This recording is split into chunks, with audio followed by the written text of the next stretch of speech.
The broken one. The cold bit into her carapace like acid rain. Thirix lay curled in the filth of Port Khazar 7's outer rim. A forgotten corner where the stench of engine oil, refuse, and rot was thick enough to choke. Her limbs trembled, not from pain, but from absence. Absence of food, warmth, and above all, purpose. She had once been a warrior, a proud sentinel of the Xelari clutch guard, sworn to protect her kin and queen. Now she was nothing, not even a name. Her masters had stripped that from her too. Passers-by walked around her, mostly aliens. A few humans scattered here and there, smugglers, traders, scavengers. They didn't look twice. None ever did. That was the rule of the Empire. Do not interfere with discarded things. Broken tools were to be ignored. A Xelari slave was a tool, and she was broken. She barely noticed the boots that stopped beside her. Hey! The voice was strange, rough-edged but not unkind. She lifted her head slowly. Her vision was blurred. The figure above her knelt down, pulling off a dark coat and draping it over her skeletal frame. What? She rasped, her mandibles barely moving. The figure leaned closer. A human male, weathered, scar across his jaw. He didn't smell of fear. He didn't smell of cruelty. He simply said, gently, "Stay with me, always." For a moment, she thought she'd misheard. Her mind, so used to commands and cruelty, couldn't process the words. He didn't try to drag her up, didn't bark orders, just waited. She looked into his eyes. There was something terrifying in them. Not rage, not disgust, but recognition. As if he saw someone worth saving. Her body gave in. Darkness took her before she could ask. Why? She awoke to warmth. The air smelled of ozone, machine grease, and something soft, linen, maybe. She was lying on a cushioned cot, inside, a humming, space-faring vessel. Dim lights glowed overhead. She flinched and sat up, her muscles stiff and slow. A mechanical voice chirped from nearby, vitals stabilizing, nutrient flow active. She tried to stand. Pain flared through her torso. She collapsed with a hiss. The door slid open. He walked in, the human, the one from the port. "You're awake," he said, pulling up a stool. "Good." She pressed back against the wall, defensive. "Easy," he said, raising his hands. "I'm not your enemy. What do you want?" Her voice was gravel and used. "Nothing," he said. "Name's Eli Voss, captain of this rust bucket. Found you half dead. Brought you in. That's it." She didn't believe him. No one helped without a reason, especially not a Xelari. Her kind were treated as equipment by the Empire. Dispensable. Disposable. "Why?" she croaked. He shrugged. "Didn't sit right. Leaving someone to die like that." She blinked. "I'm not someone. I'm nothing." He frowned.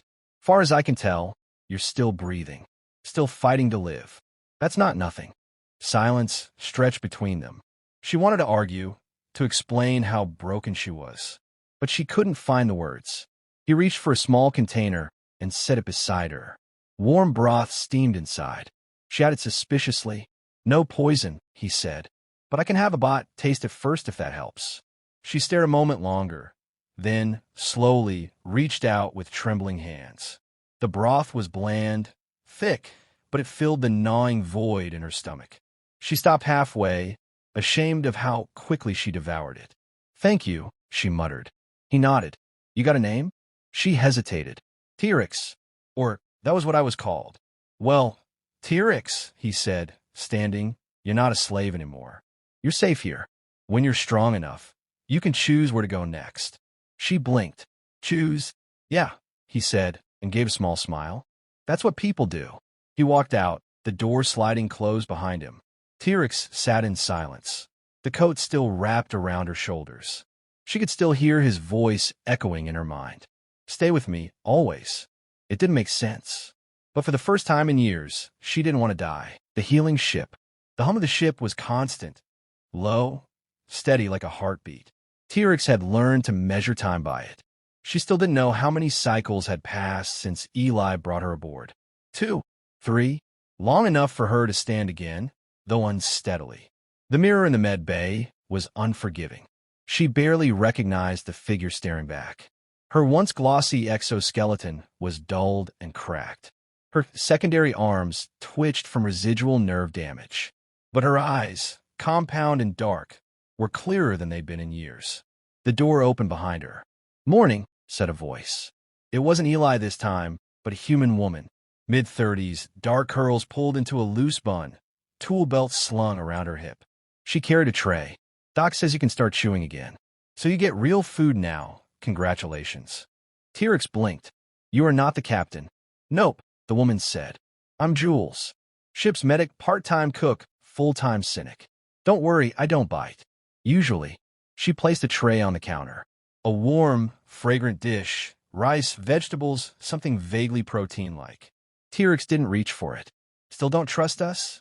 Jules asked. "I do not understand you," Thirix said. Jules sat on the bench across from her. "Which part?" "You save me. You give me food, a bed, but I have no value." Jules tilted her head. "You're alive. That's the value." Thirix hesitated. "That is not how it works." "In the Empire." "Yeah, well," Jules said, "we're not the Empire. And Eli doesn't leave people behind. Ever." That was the second time someone had said it. "Not the Empire." "But why?" Thyrix's voice cracked. "He gains nothing." Jules leaned forward, her tone softer now. "Because we've all been thrown away once.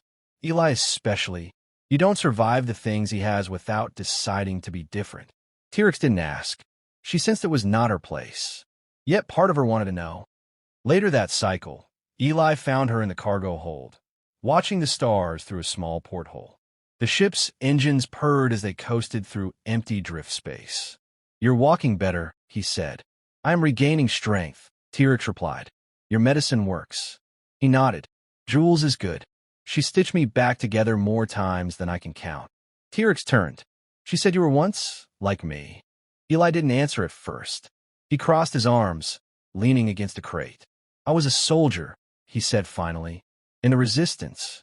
Watched my squad get shredded because some brass thought civilians were acceptable losses. I walked away, stole this ship, never looked back." Thirix stared. "You were punished?" He smiled bitterly. "By the Empire? They tried. Didn't catch me. Still haven't." She tilted her head. "You abandoned your rank. Your orders. That is dishonor." "Maybe," Eli said. "Or maybe honor's just a leash they use to drag good people into bad things." They sat in silence a while, stars drifting by like silent witnesses. "You don't have to stay," he said at last. "Once you're healed, I'll drop you at any neutral station. No pressure. No debt." Thyrix's mandibles clicked softly. "I have nowhere to go." He looked at her, serious now. "Then stay. Not as cargo. Not as a passenger. As crew.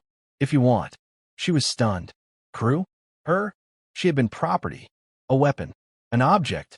Not a peer. She wanted to ask why. Again, but she already knew the answer. It was the same reason he'd stopped. The same reason he'd whispered those impossible words. Because he believed she was worth more. "I will consider it," she said quietly. Eli nodded. "That's all I ask."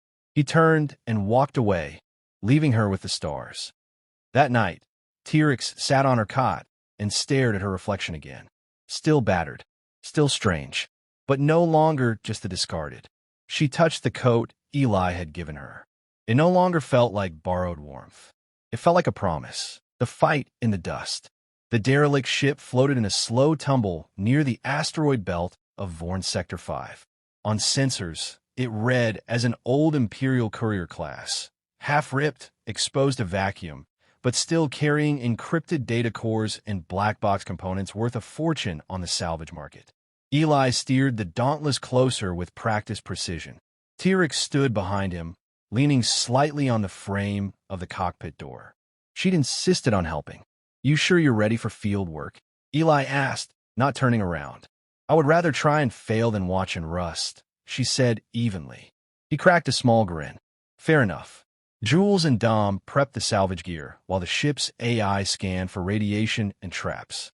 Thirix reviewed the boarding plan twice. She felt the thrum of purpose again, faint but growing. The familiar ritual of preparing for danger. For the first time since she woke on the Dauntless, she didn't feel like excess cargo. Inside the wreck, the lighting was dead, the corridors twisted and scorched. They moved in silence through the dark shell, flashlights sweeping across warped panels and floating debris. Thirix walked point with Eli just behind her. The air was thin, stale, still holding echoes of panic and fire. "Looks like it took a glancing torpedo hit," Dom muttered over comms. "Data cores probably intact." They made it halfway to the command module when Thirix froze. Her antennae twitched. When not alone, Eli raised his rifle. "You sure?" "Yes. For life signs. Moving fast. Too fast." A moment later, plasma fire erupted from a side corridor. Eli and Dom dove for cover. Jules swore as a bolt scorched the wall beside her head. Thirix rolled forward, drawing the shock baton she'd salvaged from a ship's armory. From the shadows came a voice, guttural, grating. "There you are, little bug." She knew that voice. Slavers. The Rothi Syndicate. Imperial-sanctioned bounty hunters. And they were here for her. "You're worth more dead than gone, Xelari," the voice sneered. "But either way, we're getting paid." Thirix trembled. Her legs refused to move. The slavers stepped into view, towering, scale weapon raised. She had fought him once. Lost. Eli's voice broke through her terror. "Thirix, with me." She turned. He wasn't yelling, wasn't panicking. He was calm, focused, and bleeding from a hit to the shoulder, but still standing, still protecting. He wasn't like the slavers.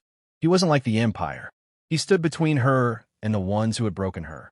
Not because she was useful, but because she mattered. Something inside her shifted. She didn't run. She attacked.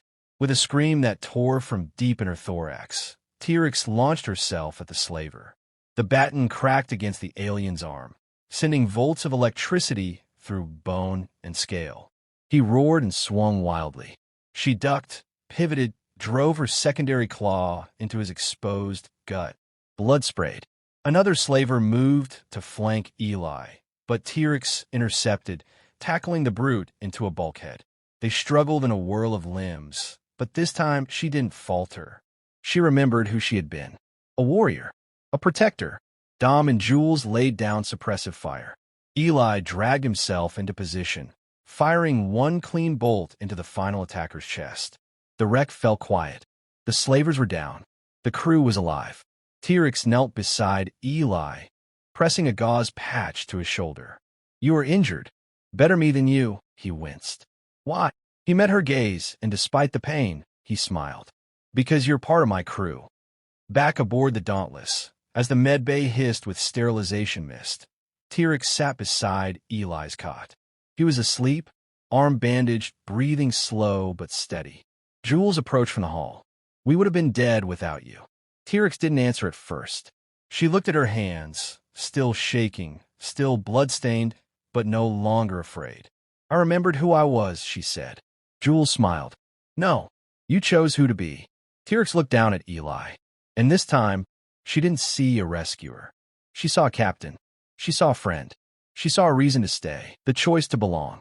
Thirix stood on the outer hull of the Dauntless, magnet boots holding her steady as stars stretched endlessly across the void. She'd come out to run diagnostics on a damaged sensor array, but lingered once the work was done. The silence of space suited her. It had no memory, no expectation. She reached up and touched the edge of her helmet. The stars didn't answer, but that was fine. She wasn't asking anything of them anymore. She had already found what she needed. Inside, Eli was up and walking again, though slower than usual. His shoulder was still stiff, but he insisted on finishing the patch job on the comms terminal himself. Jules complained, but didn't argue too hard. She knew better than to try. Thirix returned from her spacewalk with the same quiet efficiency she always showed now. She paused by the cockpit. "You're supposed to be resting," she said flatly. "I am," Eli grunted, prying a corroded panel loose with a multi-tool. "This is my version of rest." Thirix tilted her head. "You are very bad at it." He chuckled. "Yeah, well, old habits." She hesitated a moment, then stepped forward. "I have a request." Eli stopped what he was doing and gave her his full attention. She never asked for anything. "All right," he said. "Shoot. I wish to remain. Permanently. Not as cargo. Not only as crew. As family." Eli blinked. The silence stretched just long enough to make her stomach twist. Then he set the tool down gently, stood upright, and looked her square in the eyes. You already are. She blinked.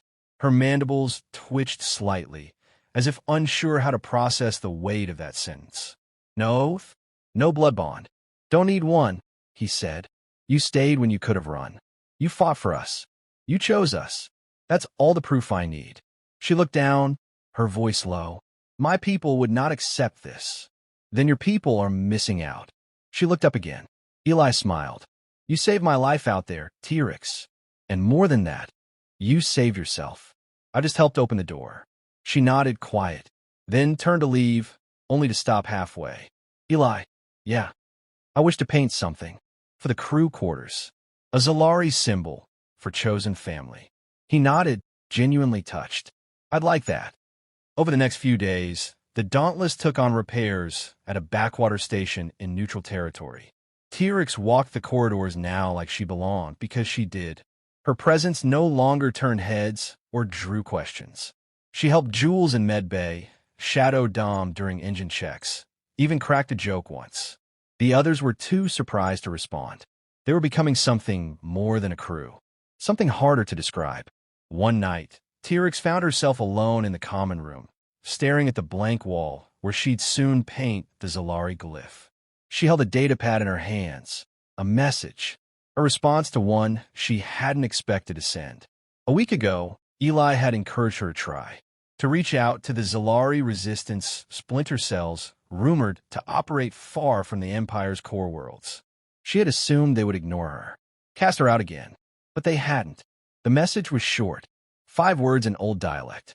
You're not forgotten, Thirix. Her claws trembled slightly. She had spent so long believing she had no past and no future. But now, there was a present, a life between the ruins and the horizon. Eli entered the room and paused when he saw her. You okay? He asked. She showed him the message. He read it, then looked at her carefully. You thinking of leaving? She thought about it. Really thought. She could go. She had the right. She could find her people again. Fight for them. Reclaim her legacy. But then she looked at him. At the crew. At the seat at the mess table she now always filled. I am thinking, she said, that maybe I belong in both worlds. That I do not have to choose one past or one purpose. He nodded. You're not wrong.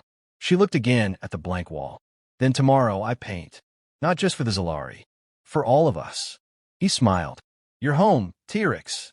She nodded, feeling something warm rise in her chest. I am.